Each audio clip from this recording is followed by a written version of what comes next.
First of all, I'd like to point out to a fantastic article written by my colleague, your chair for today, Brother Amjad Salim, who wrote, and in his opening paragraph, he said that how many times have we heard the phrase, never again?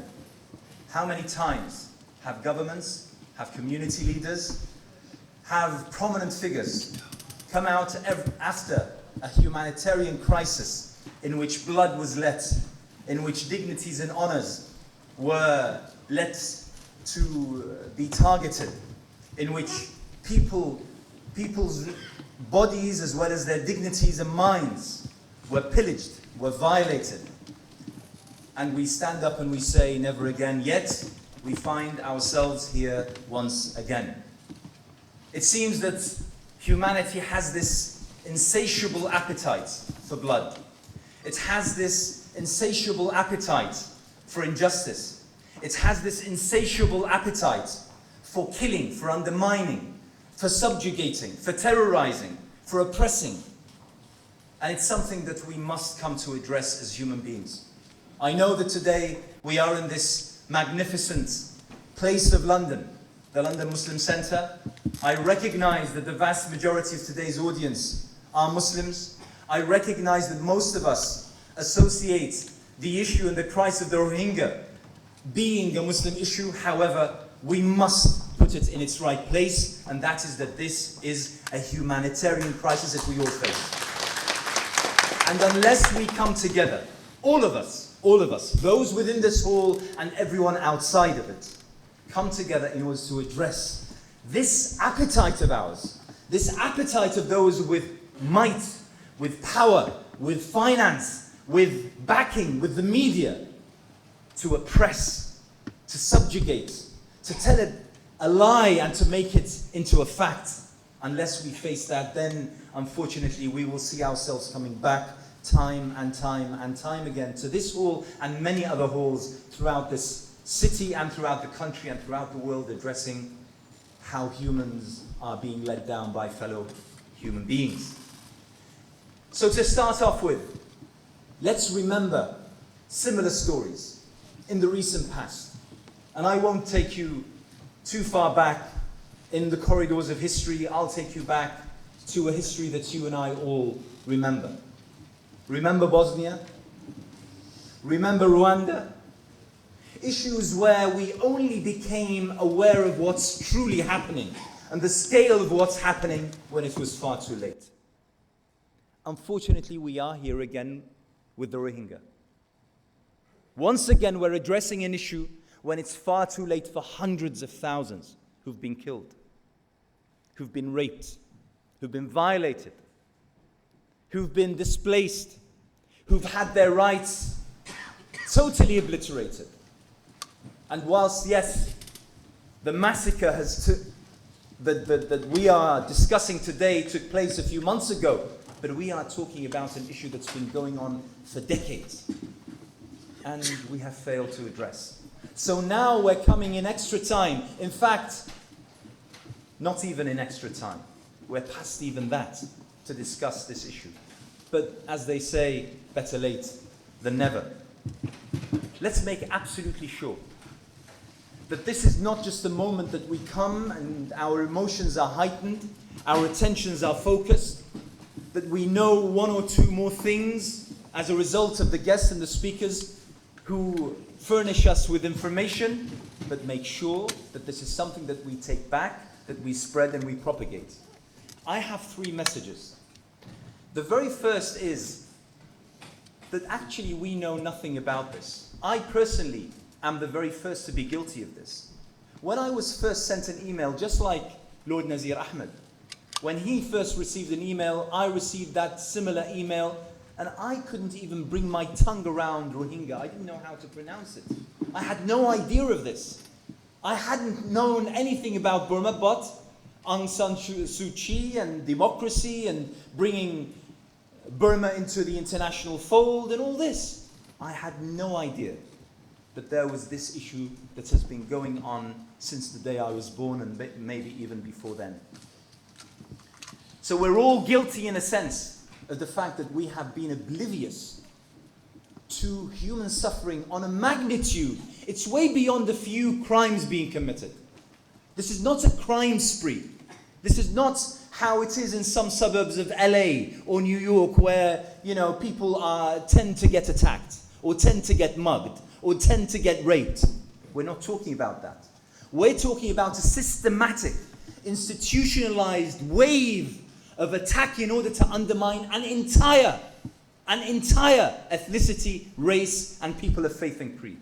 And that's something we have to come to understand and to address. So unfortunately, I come to this with nothing in my mind. And that is to my shame. And we must address this. Second of all, whilst and I'm sure that most of us here, would urge and welcome that all countries, all governments are brought into the international fold within the realms that we recognize in terms of human decency, in terms of democracy, in terms of freedoms, in terms of human rights.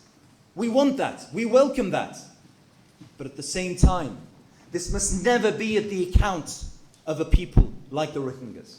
This must never happen at the expense of hundreds of thousands that have been undermined, millions, if we count the past 40, 50 years, that have been undermined and their rights violated. Never. Third,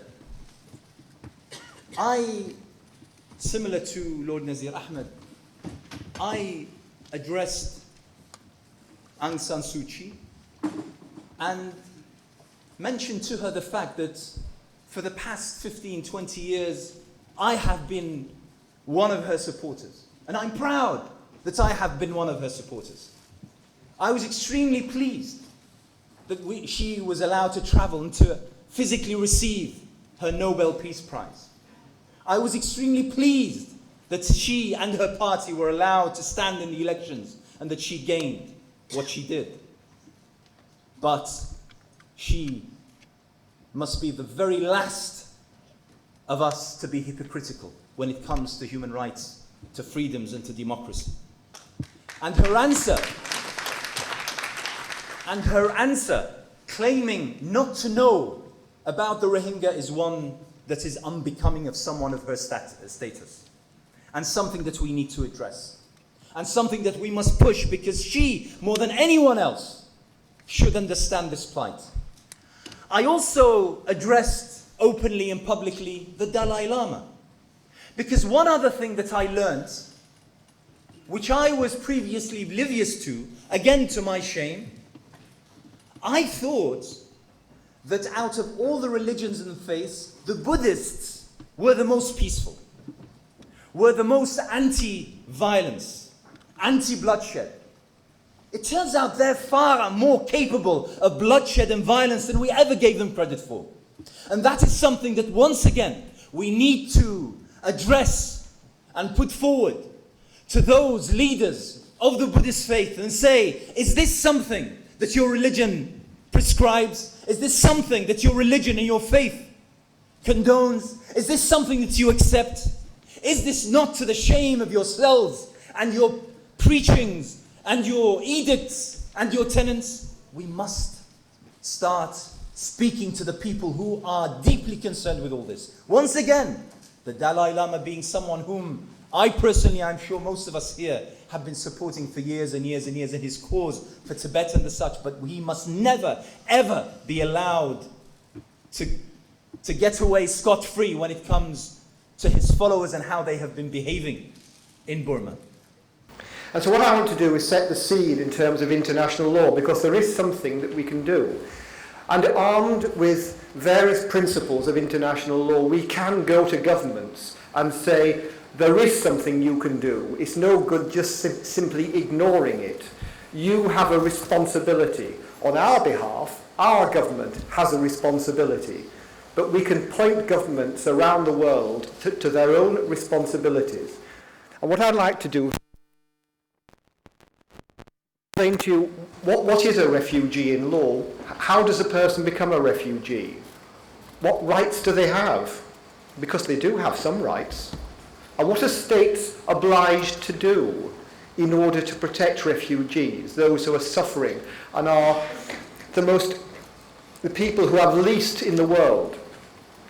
And perhaps the second point I want to deal with, moving on to issues about what we mean by the rule of law, which is something we keep saying to other states, you ought to have that, that's what we've got, that's what makes us a democratic society.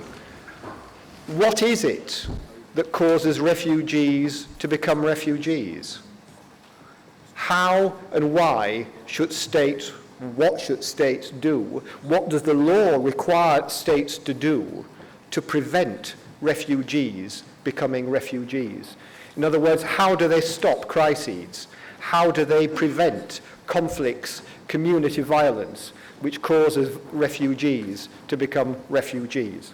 Because states do have an obligation, and their principal obligation, in fact, is to try and ensure the protection, the welfare of their citizens. And if citizens flee their state because they have a fear of persecution, then that state has failed in its principal obligations for the welfare and the justice of its citizens. Now, there is some law. There's a refugee convention which sets out a definition of what refugees are. Burma hasn't signed it. Bangladesh hasn't signed it. That doesn't matter in my view, because when so many states have signed an international instrument like that, then the whole world is entitled to say, these are the principles which every state in the world must adhere to. Whether you've signed it or not, Bangladesh, Burma, these are the principles which the international community of lawyers and the international community of states expect you to respect and adhere to. Now, what makes a refugee? Well, according to the convention, it's this, that somebody owing to well-founded fear of being persecuted for reasons of race, religion, nationality, membership of a particular social group or political opinion, is outside a country of his nationality and is unable, or owing to such fear, is unwilling to avail himself of the protection of that country, or who, not having a nationality and being outside the country of his former habitual residence as a result of such events, is unable or unwilling to return to it. What a terrible dilemma. What an appalling fate to be so scared of persecution of yourself and the immediate members of your family that you have to abandon everything and run away to an uncertain future, an uncertain fate in a neighbouring state which you know does not want you to be there. Now, the obligations on neighbouring states, like Bangladesh, is to honour, to respect the status of refugees, to protect them, to consider their rights to be within the community, to grant them asylum if it can, and to give them such social security and access to other rights as are available. And the problem is, of course, Bangladesh is one of the poorest countries in the world. So what about the rest of us?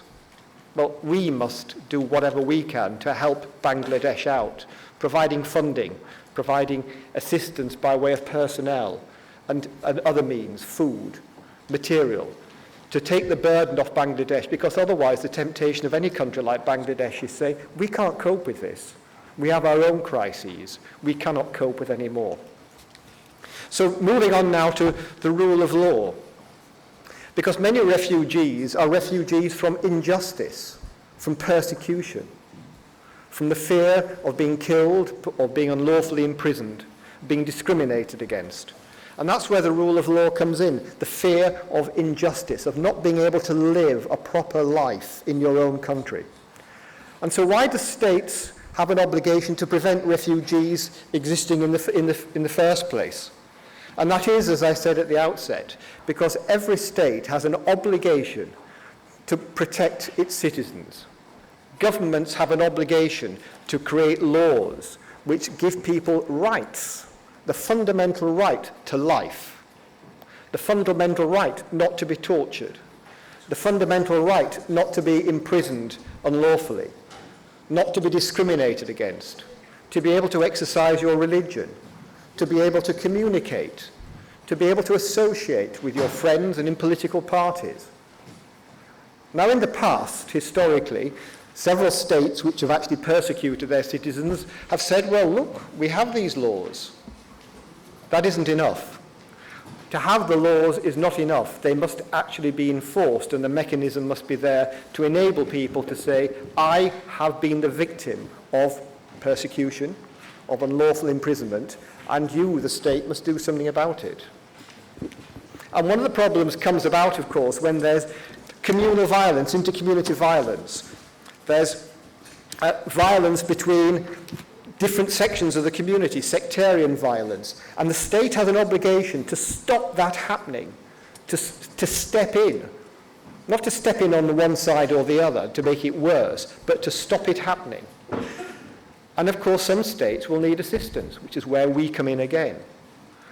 We can come in by arguing, by persuading our government to say to the government of Burma and other states where there is sectarian violence, this is what you should do to avoid it. We can help you by providing assistance and by encouraging the United Nations to get involved as well. And finally, I just want to point out this, that in order to encourage states to uphold the rule of law, NGOs are vitally important. And one of the most pernicious developments that is happening, and it's happening in places like Bangladesh, it happened in Burma, it's happening in Russia, is the way in which NGOs are being stigmatized. NGOs are being prohibited from having access to those whose help people desperately need. To be a member of an NGO, to be an active member of an NGO that stands there for people's rights, for justice, for people's livelihood, for their ability to live as free citizens in a state they choose to live in. If you are doing that, you can hold your head up high, and what you are doing is you are promoting and upholding the rule of law. And if we uphold the rule of law, we can stop there being refugees. So just to explain my organization, it's Refugees International, is based in Washington, D.C. in the United States, and we've just recently opened a small office in London. We work for the rights of refugees and internally displaced people and stateless people around the world. And we've been working for many years on the situation of the Rohingya community. Sadly, this community is not only in a situation of being refugees in many countries around the world, having fled the situation inside Burma, they're also a stateless community who don't have citizenship. And recently, since June, they've also been internally displaced inside Burma. So sadly, they fall into all three categories of the groups of people with whom we work around the world. I was in Bangladesh last year and had the opportunity to meet with Rohingya refugees in one of the camps, the Leda camp, which is an unofficial refugee camp. And the situation in Bangladesh is there's around 30,000 refugees who are recognized by the Bangladeshi government as refugees and who live in two official camps. And then there are at least 200,000 more who had not been recognized by the Bangladeshi government, but who have come in almost the same circumstances as the ones who have been registered, but they don't have any official recognition. They have to live in unregistered sites without assistance, or they have to hide amongst the communities and find their own ways of surviving. I'm speaking as someone who goes to refugee camps and refugee settings around the world, and I've been to the refugee camps in Congo, displacement camps in Sudan. I can honestly say that what I saw in Bangladesh was certainly rivaled what I've seen in situations in Congo and Sudan in terms of the living conditions in which the community was having to survive, and also perhaps even more so in terms of a sense of hopelessness, because there seemed to be no future that people were looking forward to. I think that was perhaps the most upsetting thing of what I saw when I met people in Bangladesh. And telling you to talk about that one day I spent in the camp, I met with 3 young women who'd been beaten up that morning because they'd had to go and get water from a local village. And the local community had limited water, and they objected to people coming to take water. And it was because there were no services to the camp at that point, they had to go get water so that their community could survive. the malnutrition rates in the camp were above emergency levels, and there was no particular crisis going on. This was an ongoing situation. I met a woman who'd been raped in similar circumstances the previous year, and I saw men tied up by the forestry police because they were trying to earn a living, and the only way they could do that was to go and get wood. So I understand that Bangladesh is a poor country and, of course, has had to deal with a very large influx of refugees. Last year, there was a proposal of funding by a number of United Nations agencies to assist the area of Bangladesh where the refugee community is. It was a large amount of money that was offered, and unfortunately, the Bangladeshi government turned down that joint initiative, UN joint initiative. And that meant that they were really prepared to sacrifice the benefits to their own community in order not to get benefits to the refugees. And that was very disturbing to hear. Since June, when we've had this serious crisis inside Burma and more refugees arriving, Bangladesh has announced that it will not allow in refugees. And also it has ordered the few refugees who were working with the few NGOs that were working with the unregistered refugees to stop doing so. And that obviously makes their situation even worse. The one thing I would note in Bangladesh was actually incredible generosity by some of the host communities who've risked their own lives to let people stay with them, particularly since June. I'm just going to read out to you before I finish the recommendations from a civil society statement that was pulled together in July. It was signed by 58 organizations around the world who were concerned about what was happening since the June crisis. And just for you to know what recommendations they're making, they're calling on the government of Burma and the Arakan state authorities to take immediate steps to stop the violence, to stop the arbitrary arrests of Rohingyas and abuses by security forces against them, to allow unhindered humanitarian access to assist all those in need as a result of the crisis, that's both communities, and with internally displaced people outside the camps as well, to allow the displaced to return to their homes once it's safe for them to do so, and ensure that they're not going to be stuck displaced for long periods of time, and to allow an international inquiry into abuses committed since June in Arakan state. We called on the government of Bangladesh to open its borders to refugees and to stop forcing them back. And we asked the international community to provide financial assistance for the humanitarian operation for all the people affected by the crisis in Arakan state, to support the government of Bangladesh if it does allow the refugees to enter financially, to engage with the governments of Burma and Bangladesh to push them on both of those issues. And lastly, to say that that reform process that is happening in Burma, looking at the longer term, it needs to address the existing policies of discrimination against the Rohingya and to use this terrible crisis as an opportunity to address the long-standing problems between the two communities, between the Buddhist Rakhine communities and the Muslim Rohingya communities, and to promote a constructive dialogue aiming at peace and reconciliation between them. The only way forward is going to be seeking reconciliation and finding a way to achieve citizenship for the Rohingya. Thank you very much.